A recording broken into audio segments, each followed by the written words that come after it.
today we're going to look at another idea of how to improvise on minor chords using, again, the raga vocabulary, using again as inspiration, as a base for our phrasing, the grammar that comes from Indian classical music and the raga system. So today we're going to work on minor chords. We're going to work on D minor, Dorian. So D minor Dorian is like playing, if you're not familiar with this scale, it's like playing C major starting from the note of D. So essentially, it's a minor scale with a major 6. So tonic, second, third, fourth, fifth, major 6, minor 7, root. So many will be aware of this scale because it's used in jazz a lot, in any time, every in 2-5-1, and every time you see essentially a minor chord, you would use the Dorian scale. So there is a raga coming from the North Indian classical tradition, which is called Bhageshri. And again, raga is a framework, is a melodic framework that helps you to organize the notes in a different way, gives you rules and grammar. Through that, you discover a color, different colors inside the same scale.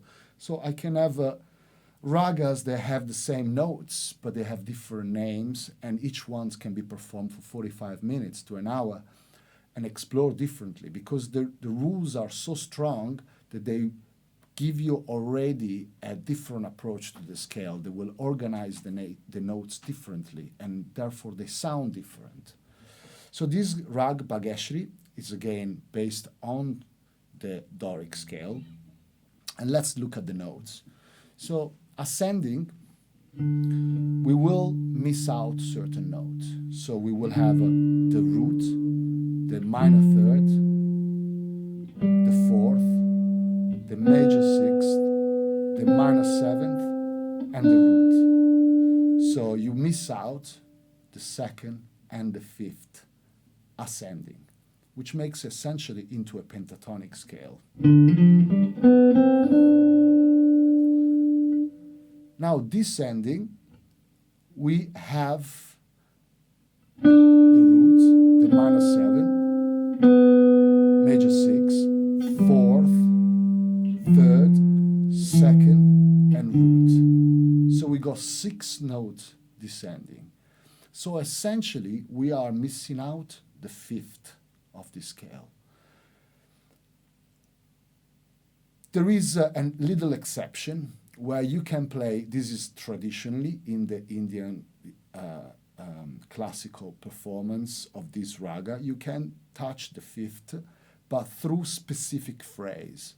And the specific phrase is exactly this: 4th, 5th, 6th, 4th, 3rd, 2nd, root. So it's like a block. To play that 5th, you have to go through this block every time. You cannot get away from it.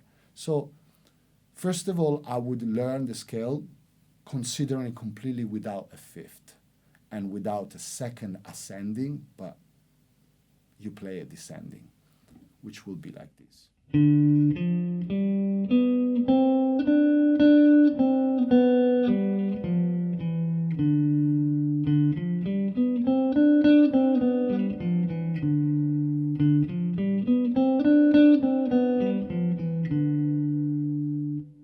Then if I want to add that special phrase, could be something like this.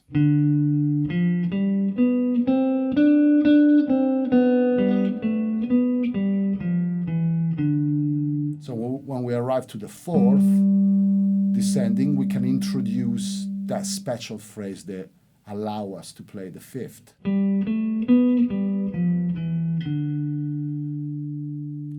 So can you see how this is quite, lots of work for your head, but also what allows you to find a different color inside the same scale.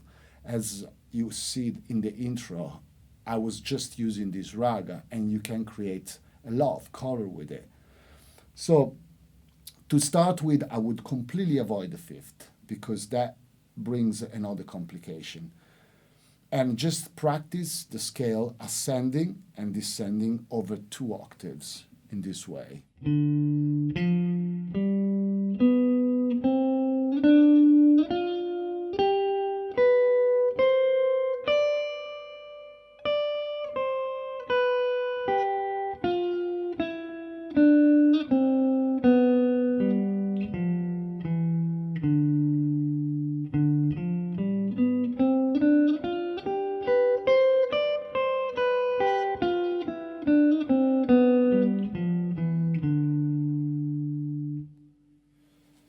This will be the first exercise. So you can find these in different positions and find what is comfortable to you.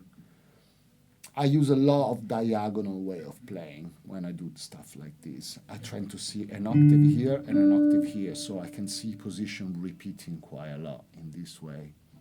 Allora, like we did for the previous raga in the other class, we can put this scale, this idea of ragas, into a pattern of 32 notes that moves around the neck and contain all the phrase of the raga. So that can help you really to put the music into place, to put everything, to put the phrasing, to get the phrasing into your finger and be able to improvise on the chord, giving you some nice ideas. So let's start. We start now from the major 6, so these patterns of 32 notes. The first 8 notes it's constructed through ascending movement and descending movement. So we start from the major 6 for the first 4 notes, and we miss out the second, as the raga tells us. Now we descend from the 4th, playing the 2nd. So we got major 6, minor 7, root, minor 3rd, 4th, 3rd, 2nd, root.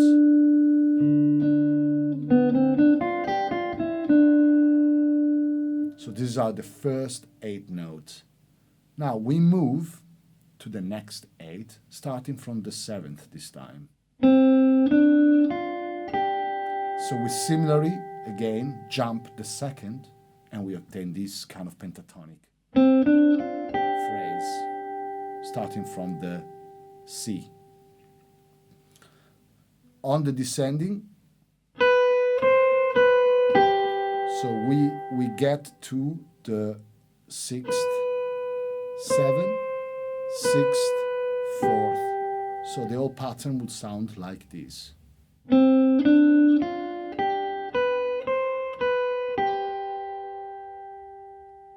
This is the second phrase. Our third phrase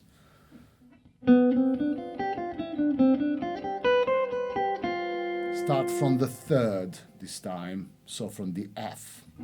And this time we move following the rule of the ragas, which tells us to not play the 5th. So we got the F, 3rd, 4th, major 6th, and the minor 7.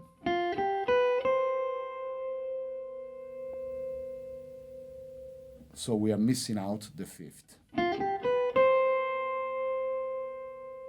Now here,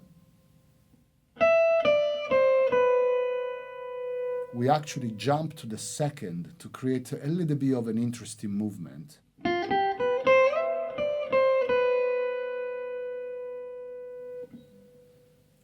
This gives us a little bit of color, but you notice that the 2nd always then will move descending, so we'll move to the D. So, from the top.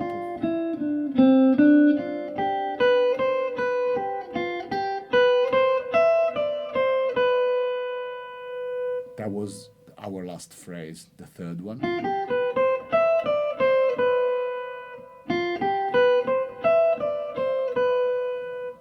And now, to finish the pattern, we use that special phrase that brings us to the 5th, which starts from the 4th, so from the G.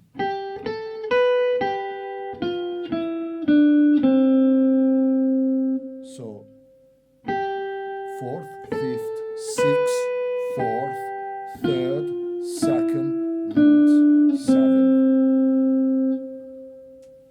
So if we put together very slowly the whole pattern, I understand this is quite a lot of information, so you maybe have to go back to the video and check every pattern individually, get every group of 8 notes right first, and then put them all together in sequence.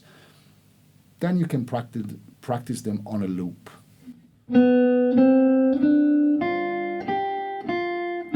Second pattern. Third. Fourth.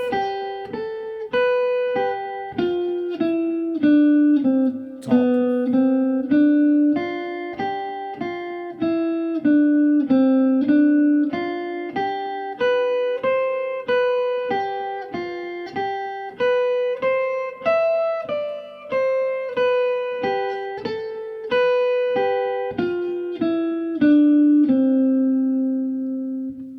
So have a listen how it sounds when we play along just using this pattern. And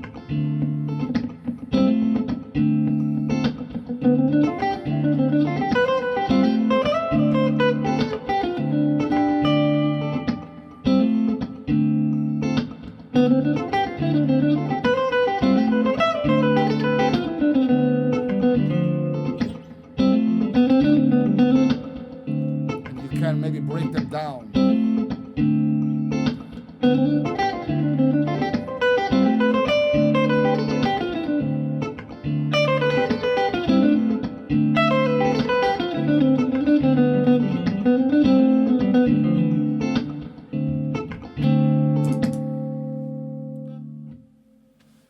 So as you can see, you can really use these kind of ideas for any kind of musical situation, and they can inspire you to create new patterns, create new ideas for your improvisation and composition. Have fun with your practice.